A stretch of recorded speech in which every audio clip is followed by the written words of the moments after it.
A few birthdays from the past week, a few death days as well.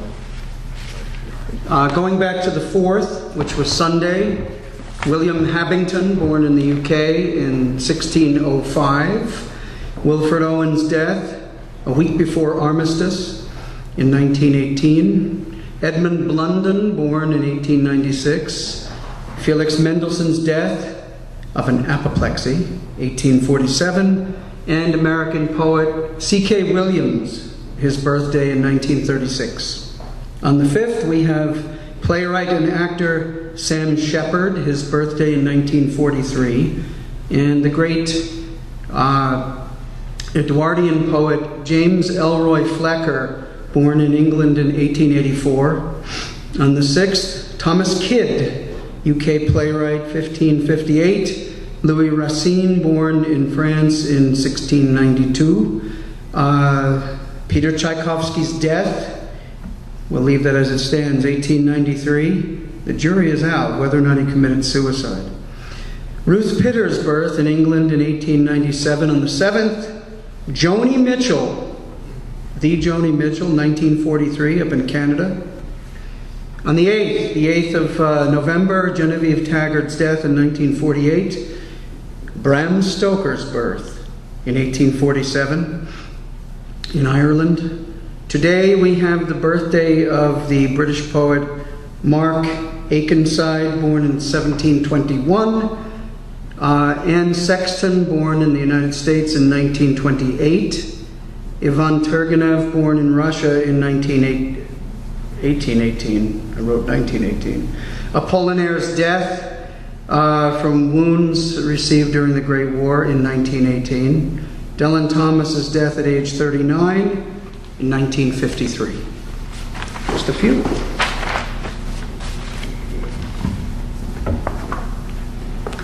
This is by Anne Sexton. The Witch's Life. When I was a child, there was an old woman in our neighborhood whom we called the Witch. All day she peered from her second-story window, from behind the wrinkled curtains, and sometimes she would open the window and yell, "Get out of my life!" And she had hair like kelp and a voice like a boulder. I think of her sometime now and wonder if I am becoming her. My shoes turn up like a jester's. Clumps of my hair, as I write this, curl up individually like toes.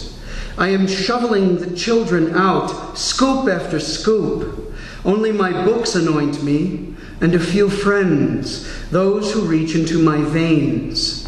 Maybe I am becoming a hermit, opening the door for only a few special animals. Maybe my skull is too crowded and has no opening through which to feed its soup.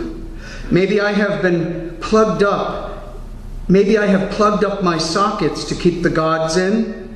Maybe, although my heart is a kitten of butter, I am blowing it up like a zeppelin. Yes, it is the witch's life, climbing the primordial climb, a dream within a dream. Then sitting here, holding a basket of fire. Anne Sexton.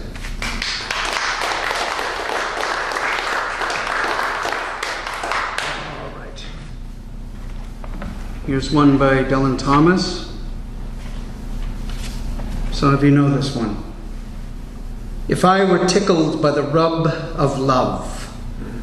If I were tickled by the rub of love, a rooking girl who stole me for her side, broke through her straws, breaking my bandaged string. If the red tickle as the cattle calve, still set to scratch a laughter from my lung, I would not fear the apple, nor the flood, nor the bad blood of spring. Shall it be male or female, say the cells, and drop the plum like fire from the flesh? If I were tickled by the hatching hair, the winging bone that sprouted in the heels, the itch of man upon the baby's thigh, I would not fear the gallows nor the axe, nor the crossed sticks of war. Shall it be male or female, say the fingers that chalk the walls with green girls, and their men. I would not fear the muscling in of love if I were tickled by the urchin hungers, rehearsing heat upon the raw-edged nerve. I would not fear the devil in the loin, nor the outspoken grave.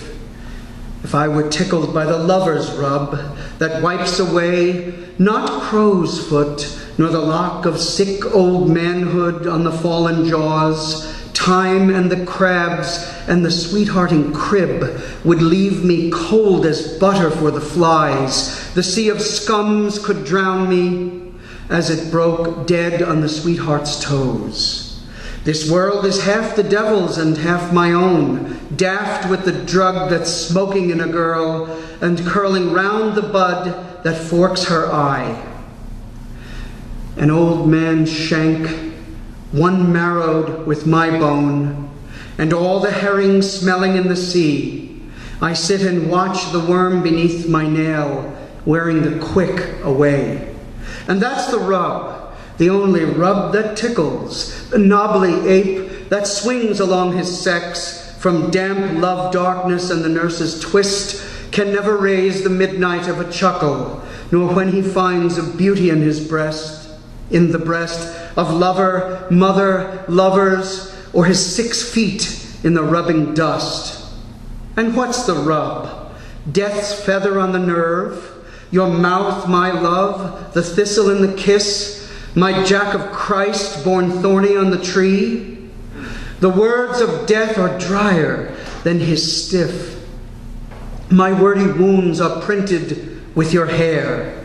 I would be tickled by the rub that is. Man, be my metaphor. Dylan Thomas.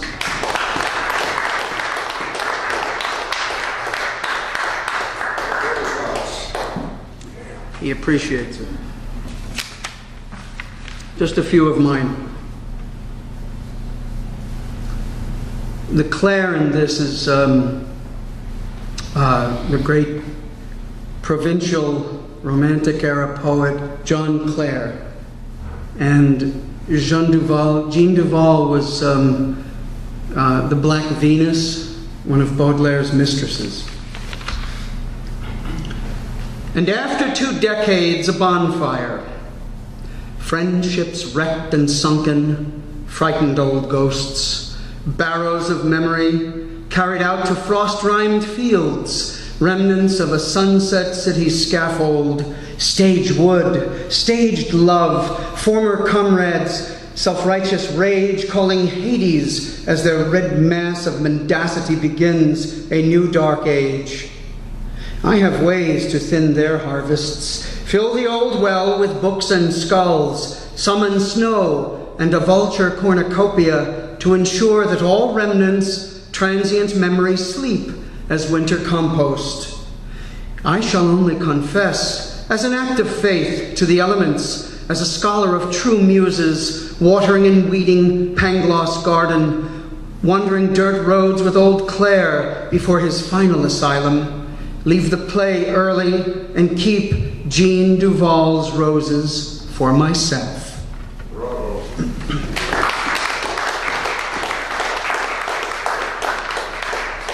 Wait, it gets worse. Oh, that's after being kicked out of a poetry series 2 years ago. Perfect. Thank you. That shows affirmation, doesn't it? Indeed. Before sunrise. Before sunrise, cold rains give birth to ghosts. Dislodged like remnants of oak November, they fall in autumn winds and scatter. Old leaves raise their damp brown hands to mock the truck. Gray rain puddles tremble. Monster growls, vexing starling squirrels and spirits. Bare trees salute as new disasters roll by. Drivers' mad movement, rapid, rabid, never hearing birds in spring, never knowing bugs and wings, sunset butchery of primal things. Before sunrise, cold mists give voice to ghosts.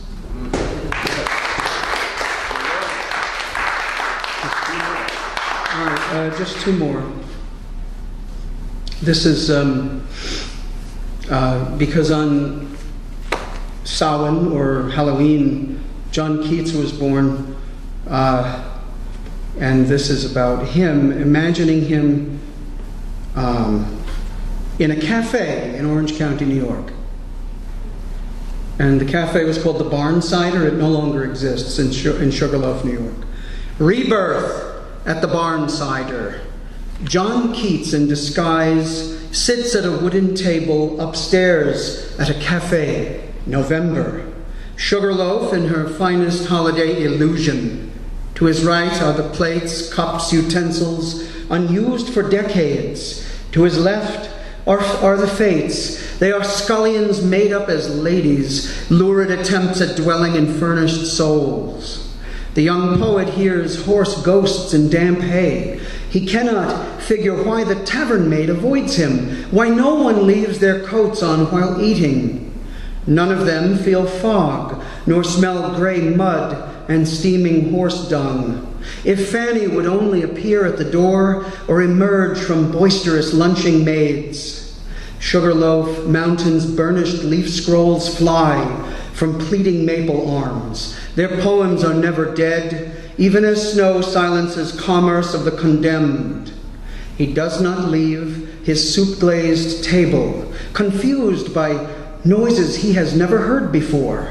The regret rises as salt and pepper shakers levitate and fall from his table. The regret surpasses loud music of voices, momentary commanding silence. Patrons glance around the dining room. He thinks they see him. Damp fingers pull at auburn hair. Wind casts oak leaves against strange window panes. Where are the candles? How does this dining room glow without them? The fireplace talk is not loud enough to celebrate the entire space. His cough crackles in the hearth. To his wheezing surprise, they do not hear him. His forehead, sallow, wet, stress of chest pain. A napkin where Fanny, as Veronica, would have wiped his face, is flecked in crimson on the woolen lap. The wild mountain rinses its hair in an icy wind. Birch leaves slap windows during ghost-gray conversation. Keats' only volume of poems, Smells Like the Sea, grows limp and soggy in his frail hand, begins to drip ink and cold salt water onto the wide planks floor. Shelley walks past in fog. The fireplace flashes. Flames leap out toward the dinner guests. All right, last one. I write a lot about the poets, but this is not about, well, this is about whatever you think it's about. This was inspired by the armistice signed November 11th, 1918 in France. It begins with an epigraph from the Arlen and Keller song. The song is, if I got the world on a string, and the epigraph is, if I should ever let go. Decades later, for America's war veterans, so many souls lost in the Middle East, so many souls lost in the Second World War. Feel you gut-grabbing wistful over dance tunes of the 1930s and 40s. Killed you in Action Europe 1944. Somewhere in Axis Dominion, some dared to come back in subsequent decades. Where were you born? Columbus, Sacramento, Boston, New York, or a small village nobody in your company heard of? Jazz swings your knowing blood, and perverse memories of winter woods. Warfare runs in echo chamber nightmare. Flesh, tracer, incendiary growl in a dream skull. Some pungent visions carry pain over to reincarnation. Some corpses were never found. If your remains are uncovered during construction work in France or Germany, would the careening visions cease? Soul muscle stretch throughout fresh new body grown in womb of New York daughter whose brothers fought in European theater. How would your blood move if cold bones from decades of bellicose trauma were discovered primal moan seeping out of soul-tinctured clay, once slate stones were dragged from a lost burial mound? Why do you cry when the Andrews sisters sing? How do you remember a young Sinatra or the ink spots? If you had the world on a string, then who pulled the ripcord? You plummeted through enemy frigid airspace, landing in cold black muck. The fen permitted cover in November damp farm, ravaged by soldiers needing bread, water, meat, and warm female stories. They found you anyway, soldier. They found your bold blood dying in melted snow, washed crimson and refrozen to pink scarlet ice. The gray sniper found your heart, soldier. Lost from your woman, you left your heart on a farm near bleak Bavaria. Your final letter home was your last Christmas gift to her. That is why you ache, longing to be in love at Christmas. When you are not, you spend hours running mad snow trails lost in pine forests. Some pungent visions carry pain over through reincarnations. Some dared to come back in subsequent decades. War casualties need to be reborn. More time, heart recuperation, soul transmigration. Love called you back, searching for her soul family and gathering forces for war resistance as another season ends during planetary Pentecost.